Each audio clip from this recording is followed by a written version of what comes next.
بسم اللہ الرحمن الرحیم۔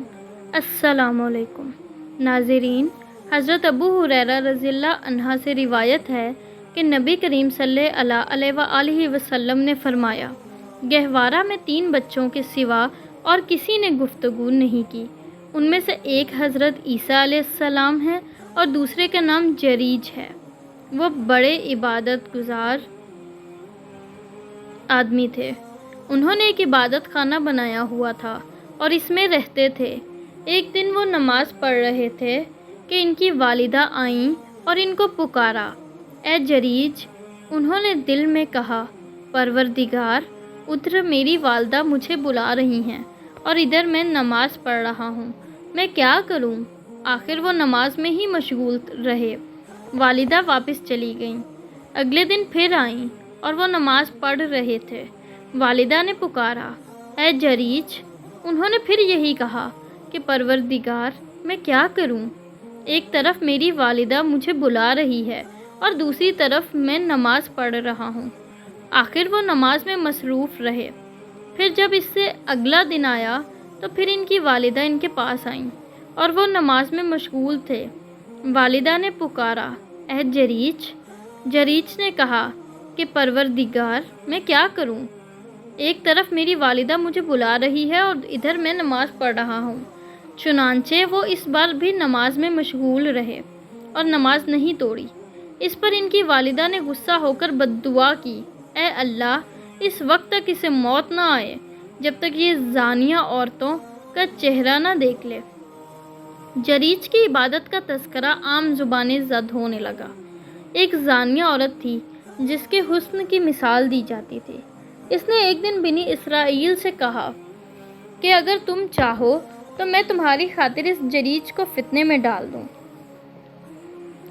کہتے ہیں کہ وہ زانیہ عورت ان کے سامنے آئی اور ان سے گفتگو کی، لیکن انہوں نے اس کی طرف کوئی التفات نہیں کیا، یعنی اس کی خواہش پوری کرنے سے انکار کیا۔ پھر ایک چرواہے کے پاس آئی جو جریج کی عبادت خانے میں قیام کرتا تھا۔ اس عورت نے اس کو اپنے اوپر قابو دے دیا۔ چرواہے نے اس سے زنا کیا، اس سے ایک بچہ پیدا ہوا۔ عورت نے تہمت لگائی کہ یہ بچہ جریج کا ہے۔ ان کی قوم کے لوگ آئے اور جریج کو نیچے اتارا اور ان کا عبادت خانہ توڑ دیا اور ان کو مارنے لگے۔ جریج نے پوچھا کہ کیا ماجرا ہے؟ لوگوں نے کہا کہ تم نے فلاں و زانی عورت سے بدکاری کی ہے جس سے یہ بچہ پیدا ہوا ہے۔ جریج نے پوچھا کہ بچہ کہاں ہے؟ چنانچہ وہ اس بچے کو لے کر آئے۔ جریج نے کہا کہ مجھے نماز پڑھنے دو۔ جریج نے نماز پڑھی۔ نماز سے فارغ ہونے کے بعد بچے کے پاس آئے اور اس سے پوچھا کہ اے بچے، تمہارا باپ کون ہے؟ بچہ بول پڑا کہ فلاں چرواہا میرا باپ ہے۔ اس پر ان کی قوم شرمندہ ہوئی اور کہنے لگی کہ ہم آپ کا عبادت خانہ سونے کا بنائیں گے۔ لوگ ان کو چومنے لگے اور تبرکاً ہاتھ پھیرنے لگے۔ جریج نے کہا کہ نہیں، مٹی ہی کا بنے گا۔ چنانچہ لوگوں نے ایسا ہی کیا۔ ایک اور واقعہ اس طرح ہے کہ ایک بنی اسرائیل کی عورت تھی، اپنے بچے کو دودھ پلا رہی تھی۔ قریب سے ایک سوار نہایت وجیح اور خوش پوش گزرا۔ اس عورت نے دعا کی کہ اے اللہ، میرے بیٹے کو بھی ان جیسا بنا دے۔ بچے نے ماں کی چھاتی کو چھوڑا اور ماں کی طرف متوجہ ہو کر بول پڑا کہ اے اللہ، مجھے ایسا نہ بنانا۔ پھر اس کے سینے سے لگ کر دودھ پینے لگا۔ حضرت ابو ہریرہ رضی اللہ تعالی عنہ فرماتے ہیں کہ جیسے میں اس وقت بھی دیکھ رہا ہوں کہ نبی کریم صلی اللہ علیہ وآلہ وسلم اپنی انگلی چوس رہے ہیں۔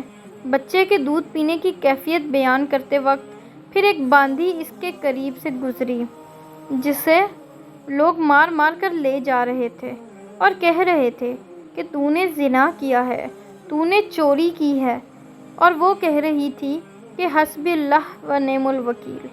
اسے دیکھ کر اس عورت نے دعا کی، اے اللہ، میرے بیٹے کو اس جیسا نہ بنانا۔ بچے نے فوراً دودھ چھوڑا اور ماں کی طرف دیکھ کر کہا کہ اے اللہ، مجھے اس جیسا بنا دے۔ پھر دونوں کی باہم گفتگو ہوئی۔ عورت نے کہا کہ خوش لباس اور وجیح آدمی گزرا میں نے کہا اے اللہ میرے بچے کو اس جیسا بنا دے، مگر تم نے کہا کہ اے اللہ مجھے اس جیسا نہ بنانا۔ پھر اس باندھی کو قریب سے لوگ لے کر گزرے جس کو وہ مار رہے تھے اور کہہ رہے تھے کہ تو زانیہ ہے، تو چورنی ہے۔ میں نے دعا کی کہ اے اللہ میرے بیٹے کو اس جیسا نہ بنانا، مگر تم نے کہا کہ اے اللہ مجھے اس جیسا بنا دے۔